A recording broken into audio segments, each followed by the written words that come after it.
Hello बच्चों, कैसे हो आप सब? बिल्कुल ठीक हो, स्वस्थ हो। तो बच्चों, आज हम लोग आपकी जो कक्षा 7 की पुस्तक है सामाजिक एवं राजनीतिक व्यवस्था, इस बुक से अध्याय 3 राज्य सरकार के बारे में आज हम लोग जानने वाले हैं। इस चैप्टर को हम लोग जानेंगे।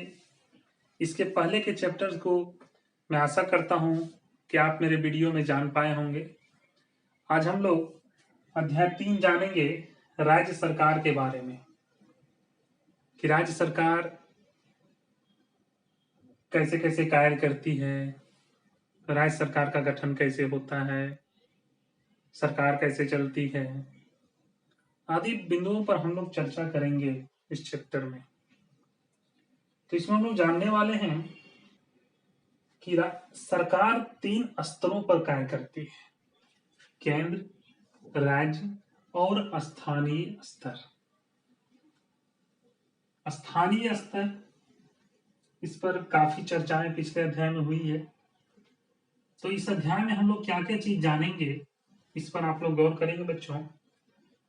पहले हम लोग जानेंगे कि राज्य स्तर पर सरकार कैसे कार्य करती है, उनका कार्यकलाप कैसा होता है, वो अपने कार्य को कैसे संपादित करती है। दूसरा हम लोग जानेंगे लोकतंत्र में राज्य सरकार का गठन कैसे होता है, किन प्रोसेस से राज्य सरकार का गठन किया जाता है। इसके अलावा हम लोग जानेंगे कि राज्य की शासन व्यवस्था कैसे संचालित होती है। इसके अलावा हम और जानेंगे कि राज्य सरकार अपने राज्य के विकास के लिए नीतियों का निर्माण कैसे करती है। जो पॉलिसी सरकार बनाती है कि स्टेट का डेवलपमेंट हो, राज्य का विकास हो, तो नीतियों का निर्माण कैसे करती है? कौन? राज्य सरकार। ये हम लोग जानेंगे कि नीतियों का निर्माण कैसे होता है। ठीक है, तो हम लोग बारी बारी से भी हम लोग जानेंगे। तो इसमें हम लोग जानेंगे कि सामान्यतः प्रत्येक राज्य में एक विधानमंडल होता है। किसी भी राज्य का विधानमंडल राज्यपाल तथा राज्य विधानमंडल से मिलकर बनता है। कुछ राज्यों में ऐसे विधानमंडल हैं जिसके प्रथम सदन को विधानसभा एवं द्वितीय सदन को विधान परिषद कहते हैं। भारत के 6 राज्यों में द्विसदनीय विधानमंडल हैं। झारखंड में एक सदनीय व्यवस्था है। राज्य की कार्यपालिका का प्रमुख राज्यपाल होता है, जो मंत्रिपरिषद की सलाह के अनुसार कार्य करता है। अब हम लोग राज्यपाल के बारे में जानकारी प्राप्त करेंगे। राज्यपाल विधानमंडल का आवश्यक अंग होता है। प्रत्येक राज्य में एक राज्यपाल होता है। राज्यपाल के पद पर व्यक्ति की नियुक्ति के लिए निम्न योग्यता होनी चाहिए। बच्चों देखिए, अब हम लोग जानेंगे कि अगर किसी राज्यपाल की नियुक्ति होनी है तो उनमें क्या क्या योग्यता होनी चाहिए, मतलब किन किन नियमों का पालन किया जाता है जिससे कि किसी राज्यपाल का चुनाव किया जाता है। सबसे पहला है वह भारत का नागरिक हो, मतलब बच्चों वो भारत का निवासी हो, तभी उसे राज्यपाल के पद पर नियुक्त किया जा सकता है।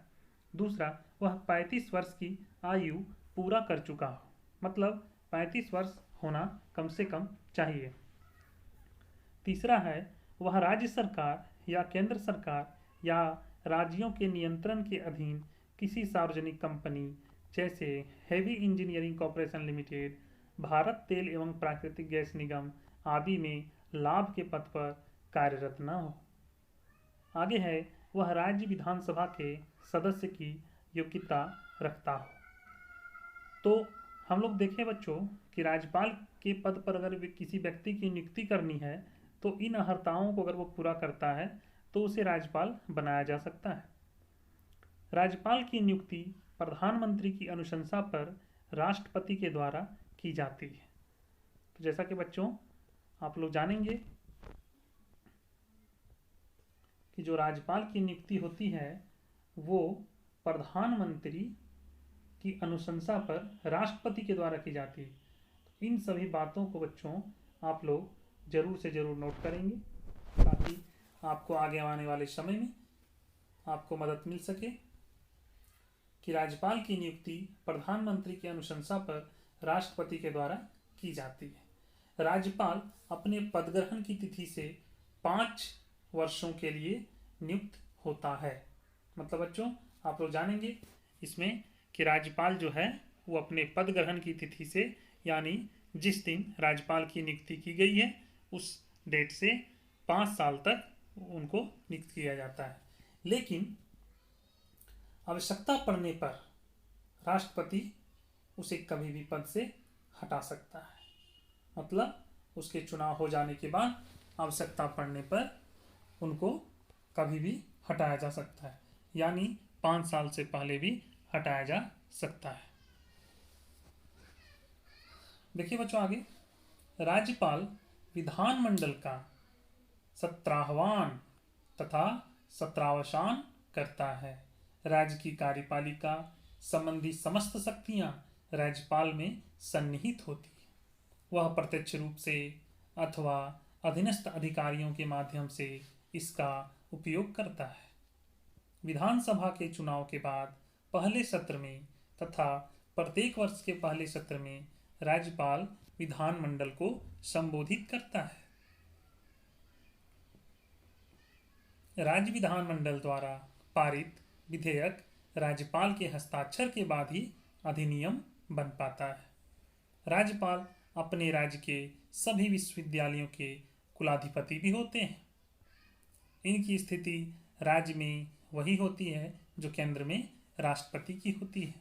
केंद्र शासित राज्यों में उपराज्यपाल भी होते हैं। ठीक है बच्चों, तो अब हम लोग विधान परिषद के बारे में जानेंगे कि विधान परिषद क्या है। तो बच्चों विधान परिषद राज्य विधानमंडल का उच्च सदन होता है। भारत में कुल 7 राज्यों में विधान परिषद है। तो बच्चों ये सब आप लोग याद रखेंगे, ये आपके लिए बहुत इंपॉर्टेंट क्वेश्चन है कि भारत में कुल 7 राज्यों में विधान परिषद है। जिस राज्य में विधान परिषद का निर्माण करना हो तो राज्य की विधानसभा अपने कुल सदस्यों के पूर्ण बहुमत तथा उपस्थित मतदान करने वाले सदस्यों के 2/3 बहुमत से प्रस्ताव पारित करे तो संसद उस राज्य में विधान परिषद की स्थापना कर सकती है अथवा उसका लोप कर सकती है। तो देखिए विधान परिषद का सदस्य बनने के लिए क्या क्या योग्यताएं जरूरी है। पहला है प्रत्याशी को भारत का नागरिक होना चाहिए। उसकी आयु कम से कम 30 वर्ष होनी चाहिए। वह पागल या दिवालिया ना हो। जिस क्षेत्र में वह चुनाव लड़ रहा है उस क्षेत्र की मतदाता सूची में उसका नाम अवश्य होना चाहिए। विधान परिषद के सदस्यों का कार्यकाल 6 वर्ष का होता है। इसके सदस्य अप्रत्यक्ष चुनाव के द्वारा चुने जाते हैं। इसके चुनाव में संबंधित राज्य के विधानसभा, नगरपालिका तथा जिला बोर्ड के सदस्य मतदाता के रूप में भाग लेते हैं। इसके अलावा राज्य में कम से कम 3 वर्षों से अध्यापन कार्य करने वाले, उसमें कौन आएंगे, माध्यमिक विद्यालय से ऊपर के शैक्षणिक संस्थान तथा 3 वर्षों से अधिक समय पहले पढ़ाई छोड़ चुके पंजीकृत स्नातक भी इस चुनाव में भाग ले सकते हैं। विधान परिषद के कुछ सदस्यों की राज्यपाल के द्वारा नियुक्ति भी होती है। विधान परिषद के सदस्य MLC member of legislative council कहलाते हैं।